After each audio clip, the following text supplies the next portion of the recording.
In front of me is OnePlus Nord CE5, and today I would like to show you how you can set up face unlock. Begin by opening Settings and scrolling down to click on Security and Privacy. Now scroll again to choose Device Unlock.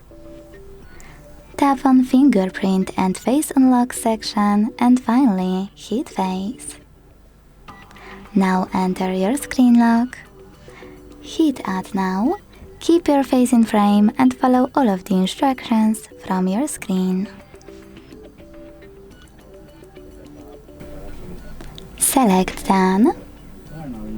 Manage all of those options however you want to and go back. So now when I switch off my screen